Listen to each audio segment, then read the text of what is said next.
ऐसे अपने को अनुभव होने लगेगा।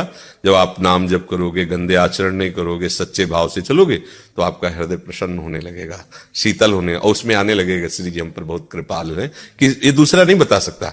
बाहरी लक्षणों से हम ये बता सकते हैं कि जब आपका बुरे कामों में मन न लगे, अच्छे कामों में मन लगे, सबको सुख पहुंचाने की भावना बने और निरंतर नाम जपने का मन हो, तो जान लेना श्री जी आप पे प्रसन्न है, श्री जी की आपके ऊपर कृपा। वैसे श्री जी सब पे प्रसन्न हो, कभी नाराज नहीं होती, पर हम कुमार्गामी वृत्तियों में रहेंगे तो पता है। देखो बच्चा जब आयु भगवत कृपा से यहां बैठी, तो ये नियम ले लो कि आप अपने ऊपर कृपा करके अपने शरीर को पवित्र रखो और बच्चों को माता पिता की आज्ञा पे रहना चाहिए। ये अब आज कौन सा बच्चा उठ करके प्रातःकाल अपने माता पिता का पैर छूता है? कौन सा बच्चा है?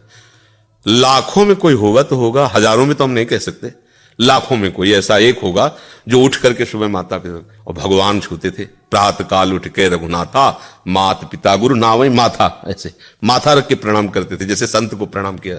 माता पिता भगवान है, वो हमारे लिए अहित कैसे कर सकते हैं? अगर कोई ऐसा कुछ है तो वो तो पशु है, राक्षस है, जो ये भी ज्ञान नहीं कि हमारे पुत्र हमारे बच्चे हमारे द्वारा पोषित हैं, उनके साथ हम दुर्व्यवहार न करें, वो तो पशु है, राक्षस है।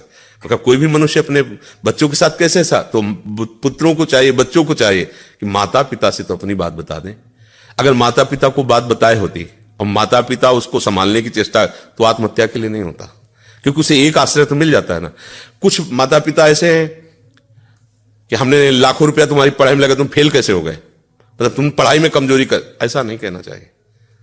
कोई बात नहीं, तुम्हारा प्रयास था ना, अगली बार और अच्छा प्रयास करो।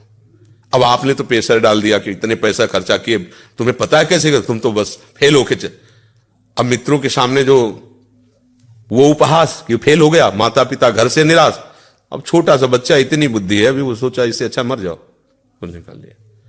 माता पिता को बहुत सावधान रहना चाहिए, अपने इतना दंड भी ना देना चाहिए कि बच्चा तुम्हारे अनुशासन को मानना ही बंद कर दे, इतना प्यार भी नहीं देना चाहिए कि वो अनुशासनहीन हो जाए। संभाल करके, बच्चे हैं ना, तो इसलिए हम आपसे प्रार्थना करते हैं कि आप नए बच्चे बहुत सावधान रहिए। आपको नष्ट करने के लिए कोई आपका दोस्त बन सकता है, कोई आपका प्राण प्यारा बन सकता है, लेकिन वो प्राण प्यारा नहीं होगा। जो हमें धर्म से भ्रष्ट कर दे वो हमारा मित्र नहीं होगा। नए नए बच्चों को फंसाने में प्रवीण लोग, हाँ हाँ सब व्यवस्था है, हम आपसे शादी कर लेंगे सब, और 4 महीने बाद खत्म कर।